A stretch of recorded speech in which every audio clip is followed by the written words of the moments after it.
मैं ये बात इसलिए कह रहा हूं क्योंकि 19 जुलाई 2026 को, आज से मात्र 10 दिन पहले, पंजाब के अंदर एक फार्मेसी ऑफिसर रिक्रूटमेंट का एग्जाम हुआ।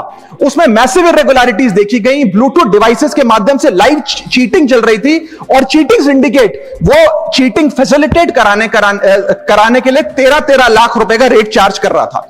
यही नहीं सर, आम आदमी पार्टी की सरकार जब पंजाब में बनी तब से अभी तक नायब तहसीलदार के एग्जाम में इरेगुलरिटीज देखी गई और लार्ज स्केल चीटिंग हुई।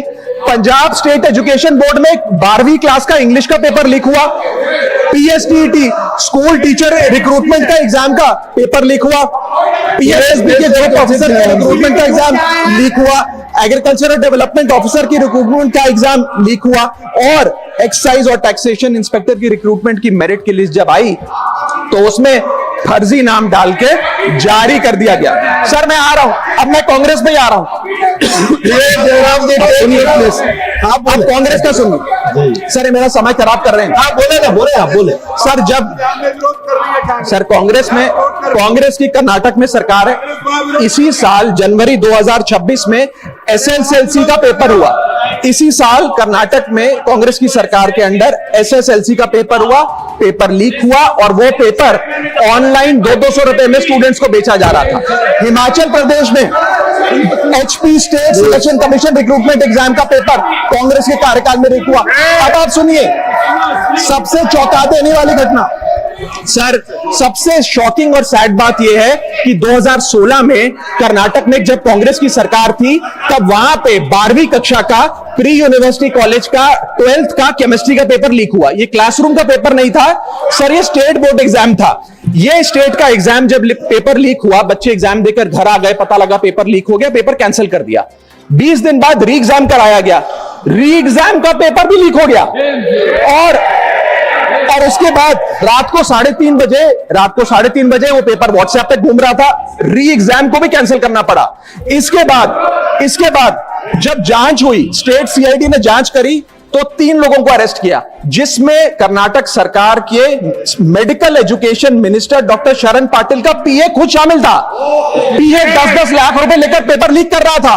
उसके बाद जब मंत्री जी से पूछा गया कि आप इस्तीफा क्यों नहीं देते, आपकी मॉरल और डायरेक्ट जिम्मेदारी बनती है, आपके दफ्तर का आपका पीए पेपर लीक कर रहा है, आप क्यों नहीं इस्तीफा देते, तो उन्होंने कहा कि there is no question of resigning, अगर कुछ गलत हुआ है तो वो मेरे पीए का पर्सनल मैटर है, उसकी पर्सनल लाइफ है। वहां सर ऑफिस गवर्नमेंट का, डेजिग्नेशन गवर्नमेंट की, एक्सेस गवर्नमेंट का, बट अरेस्ट की बात आई तो पर्सनल लाइफ का मैटर है।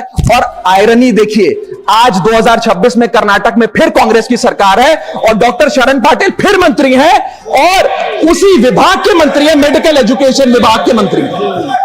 मान्यवर, मैं ये बिल पढ़ रहा था और आपने नीट के पेपर लीक के कारण जब 22 लाख बच्चे प्रभावित हुए तो आपने कहा री एग्जाम कराएंगे।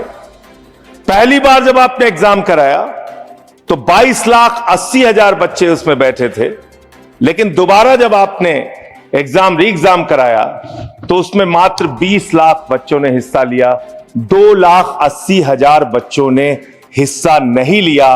उस गुनाह के लिए, उस पाप के लिए जिम्मेदार कौन है? दूसरी बात मान्यवर, यह बिल देख के मुझे लगता है कि सरकार खुद स्वीकार कर रही है कि देखो भाई, पेपर लीक तो होगा, पेपर लीक हम नहीं रोक पाएंगे, पेपर लीक होगा। हत्या के खिलाफ सख्त कानून बनता है, बलात्कार के खिलाफ सख्त कानून बनता है। तो कोई हत्या का अपराधी होता है, बलात्कार का अपराधी होता है जिसको सजा मिलती है। पेपर कराने की जिम्मेदारी तो सरकार की है मान्यवर, पेपर कराने की जिम्मेदारी तो सरकार की है। आपको अपने ऊपर कॉन्फिडेंस ही नहीं है कि आप ऐसा पेपर कराएंगे जिसमें पेपर लीक ना हो, यह आपको कॉन्फिडेंस नहीं, इसलिए आप ये कानून लेके आए। कानून में लिखा क्या है?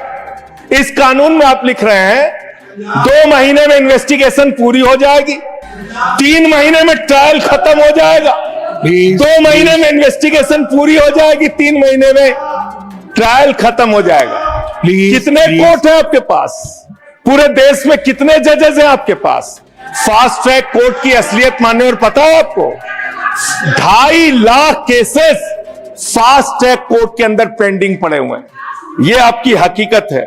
फास्ट ट्रैक कोर्ट की हालत यह है एक लड़की एसिड विक्टिम, शाहीन नाम है उसका, 15 साल तक फास्ट ट्रैक कोर्ट में उसका मुकदमा चला और 15 साल के बाद सारे के सारे आरोपी बरी हो गए। क्या फास्ट ट्रैक कोर्ट की बात आप कर रहे हैं? गुमराह करने की बात आप करते हैं।